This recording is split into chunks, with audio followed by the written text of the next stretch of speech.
देख रहे हैं बेसिक की खबरें। बेसिक की खबरों में एक बार फिर से आप सभी का स्वागत करते हैं। साथियों, आज की वीडियो में हम बात करेंगे टैट केस के बारे में, क्योंकि टैट का जो सितंबर 2025 में आदेश आया था कि सभी अध्यापकों को टैट अनिवार्य है, चाहे वो 2009 से पहले लगे हुए हों या फिर बाद में लगे हैं, सभी को टैट अनिवार्य है। इस तरीके से आदेश आया था। इसके बाद 2 साल का समय भी दिया था कि 2 साल के अंदर जिन्होंने टैट नहीं किया या तो वो टैट करें, अन्यथा जॉब छोड़ के चले जाएं। ये बहुत ही बड़ा केस डिसीजन था, क्योंकि इससे पूरे प्रदेश इसके अंदर ही नहीं, देश के अंदर जितने भी शिक्षक थे वो प्रभावित थे। खासकर तमिलनाडु और केरल, कर्नाटक, उत्तर प्रदेश, गुजरात, ऐसे 3 राज्यों के शिक्षक बहुत ज़्यादा प्रभावित हुए थे। अब बात करते हैं इस केस के बारे में। इस केस में अभी हाल ही में हियरिंग के लिए रिव्यू पिटीशन डाली जा रही है। उसके लिए अलग अलग बाकी हायर किए गए हैं। हमने आपको एक वीडियो में बताया था कि भारत के वरिष्ठतम वकीलों में से एक अभिषेक मनु सिंघवी जी को हायर कर लिया गया है। उसकी सुनवाई जल्द ही होने वाली है। लेकिन उससे पहले साथियों, आज की वीडियो में हम बात करेंगे कि टैट केस में याची बनना चाहिए या नहीं चाहिए, और अगर याची बनते हैं तो उससे क्या फायदा मिलता है। क्योंकि सुप्रीम कोर्ट के कुछ आदेश इस तरीके से आ रहे हैं जिन्हें देखते हुए एक पैटर्न नजर आ रहा है कि हमें ये कार्य करना चाहिए या नहीं करना चाहिए। इस सब के बारे में विस्तार से आज की वीडियो में बात करेंगे। उससे पहले आप सभी को एक छोटा सा कार्य करना है कि आपको वीडियो के नीचे जो सब्सक्राइब बटन दिखा है उस पर क्लिक करके चैनल को सब्सक्राइब अवश्य कर लें। साथ ही वीडियो में नीचे कमेंट बॉक्स में अपना राय अवश्य दें। साथियों, कल एक आदेश आया है सुप्रीम कोर्ट में अनुदेशकों के बारे में। साथ ही 69,000 भर्ती और 72,000 भर्ती में भी 1-2 दिन के अंदर सुप्रीम कोर्ट में आदेश आए हैं। इन सभी के बारे में बात करते हुए इनको रिलेट करने की कोशिश करते हैं टैट केस से। साथियों, सबसे पहले बात करते हैं 29,000 भर्ती जो जूनियर शिक्षकों की हुई थी उत्तर प्रदेश के अंदर। उसमें सुप्रीम कोर्ट की तरफ से ही आदेश आया था कि 29,000 में जो भी जगह खाली रह गई हैं उनके लिए जो भी याची हैं उनको भी को जॉब दे दी जाए। अर्थात जो लोग सुप्रीम कोर्ट के आगे पहुंचे थे उनमें उनको सुप्रीम कोर्ट ने बोल दिया है कि आप इनको अगर ये एलिजिबल हैं तो इनको जॉब दे दी जाए, बाकी जो जगह खाली है उनके हिसाब से। तो यहाँ पर 29,000 वाली भर्ती में याची लाभ दिया गया है। फिर एक भर्ती है 72,825। 72,825 भी काफ़ी साल पुरानी चली आ रही है। 2011 के आसपास से समथिंग कुछ चल रही है ये भर्ती, और काफ़ी सारे साल हो गए इसमें भी सुप्रीम कोर्ट की तरफ से ये आदेश जारी किया है कि जो भी अभी लग चुके हैं उनको डिस्टर्ब ना किया जाए। साथ ही जो याची हैं उनकी एक लिस्ट तैयार की जाए कि क्या ये याची आपका जॉब पाने के लिए योग्य है या नहीं है। तो यहाँ भी याची लाभ की तरफ बढ़ रही है।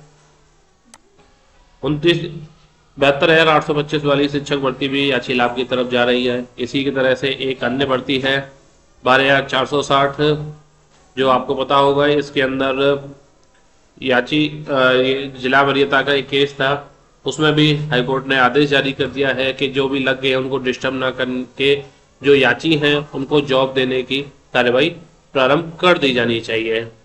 साथियों, 69,000 भर्ती में भी ऐसा ही चल रहा है। तो कुल मिलाकर पिछले कुछ समय से कोर्ट द्वारा एक पैटर्न सेट किया जा रहा है कि जो भी लोग कोर्ट के सामने पहुंच रहे हैं उनको याची के तौर पर लाभ दिया जा रहा है। अभी क्या टैट केस में भी ऐसा हो सकता है?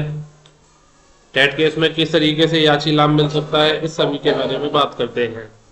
साथियों, एनसीटी ने जो नियम बनाए थे कि शिक्षकों को टैट अनिवार्य होना चाहिए, ये आपका आरटीई एक्ट 2009 लागू होने के बाद बनाया था। लेकिन सुप्रीम कोर्ट ने जो आदेश जारी किया था सितंबर 2025 में, उसमें ये बोला था जितने भी लोग जॉब कर रहे हैं सबको, अर्थात उनकी ज्वाइनिंग डेट कभी भी हो, कोई फर्क नहीं पड़ता, सबको 2 साल के अंदर टेट करना चाहिए, करना ही पड़ेगा। इसमें वो सवाल उठता है कि जब वो लोग भर्ती हुए थे उस समय पर टेट के कोई रूल्स ही नहीं थे, तो किस तरीके से ये कह सकते हैं कि उनको टेट करना चाहिए। इस संबंध में हमने आपको 2 दिन पहले भी एक वीडियो बनाई के बताया था कि एनसीटी ने जो हाल में आरटीआई से इंफॉर्मेशन मांगी है उसमें किस तरीके से गोलमोल जवाब दे रहे हैं। अभी शिक्षकों को क्या करना चाहिए कि वो पिटीशन के अंदर याची बने, याची बन के अपनी बात रखें कि सर हमसे जो हमारी नियुक्ति हुई थी 2009 से पहले हमसे जो भी डॉक्यूमेंट्स मांगे थे उसके अंदर अपना विज्ञापन लेकर पहुंचे कि इस विज्ञापन में ये चीजें लिखी थी, हमसे इन्होंने ये चीजें मांगी हैं। इसके बाद हम पूरी अथॉरिटी के साथ लगे हैं, इन्होंने सारी प्रक्रिया के बाद अब हमको किस तरीके से कह सकते हैं कि या इनको 2 साल के अंदर टेट करना ही पड़ेगा, अन्यथा निकाल दिया जाएगा। ये एक पॉइंट बहुत ही तगड़ा है जिसमें कि सुप्रीम कोर्ट में सुनवाई होगी और सुनवाई के समय एनसीटी कहीं ना कहीं लपेटे में आएगी, क्योंकि एनसीटी का जो हालिया रवैया रहा है और जिस तरीके से उनके जवाब दे रहे हैं उससे वो कुछ भी साफ नहीं कर रहे हैं, वो सिर्फ गोलमोल चीजें कर घुमा रहे हैं कि ये हमारे अधिकार क्षेत्र में नहीं है या फिर हम बता नहीं सकते इस तरीके से। लेकिन जब वो कोर्ट में जाएंगे तो वो क्या डिसीजन क्या लिखित में देते हैं वहां तो उनको देना ही पड़ेगा। अब वो वहां पर कुछ गलत दे दिया तो फिर शिक्षकों के लिए बहुत सारी समस्या हो जाएगी। तो इसके लिए याची बनना आपको जरूरी है। याची अगर आप बनते हैं तो एक तरीके से वहां पर आपका पक्ष थोड़ा मजबूत रहेगा, आप सारी चीजें पहुंचाएंगे। तो अगर कोर्ट किसी भी तरीके से आपका लाभ देता है तो आपको याची लाभ जरूर दिया जाएगा। थोड़ा सा भी अगर गुंजाइश रहती है तो याची लाभ के लिए सबसे ज्यादा गुंजाइश रहती है। आपको वहां पर सारी चीजें बतानी होंगी और जिस तरीके से पैटर्न चल रहा है पिछले कुछ समय से, सुप्रीम कोर्ट हो या हाई कोर्ट हो, वहां पर उनके सामने जो भी जा रहा है कि आप हमारा ये डिसीजन है, ये हमारी समस्या है, हम यहाँ पर याची बनकर आए हैं, तो वो उन लोगों को याची लाभ अवश्य दे रहे हैं। कह रहे हैं कि आप जो भी कर दिया पहले वो कर दिया, लेकिन अभी वर्तमान में लोग लगे हुए हैं, उनको जो भी याची इधर आए हैं उनको डिस्टर्ब ना किया जाए, उन या फिर जो लग गए हैं और याची जॉब पाने के लिए आए हैं तो उनको उन याचियों की एक लिस्ट बनाई जाए और उनको जॉब देने की कोशिश की जाए। इसी तरीके से टेट केस में अगर कोई डिसीजन आता है तो वहां पर ये सुप्रीम कोर्ट अवश्य कह सकता है कि अगर इनको डॉक्यूमेंट्स पहले थे, इनसे अगर एलिजिबिलिटी है तो इन याचियों को छोड़ दिया जाए। तो वहां पर आपको याची अवश्य बने। मेरा एक बार फिर से मानना है कि आपको याची अवश्य बनना चाहिए। याची बनने में अगर थोड़ा बहुत तो खर्च भी हो रहा है तो कोई परेशानी नहीं, लेकिन अगर जॉब बची रहेगी तो आप आराम से बहुत सारा पैसा कमा सकते हैं। अगर आप थोड़ा सा पैसा बचाने के चक्कर में रहेंगे और याची नहीं बनते हैं और वहां पर कुछ याची लाभ मिले तो फिर आपको बहुत ज्यादा अफसोस रहेगा। इसलिए हमारा मानना है कि आप टेट केस में याची अवश्य बने, जिससे कि आप कुछ भी अगर गुंजाइश होती है राहत की तो आपको अवश्य मिल सके। साथियों, ये थी हमारी आज की वीडियो जिसमें हमने आपको बताने की कोशिश की कि किस तरीके से हाई कोर्ट और सुप्रीम कोर्ट द्वारा एक पैटर्न बनाया जा रहा है याची लाभ का।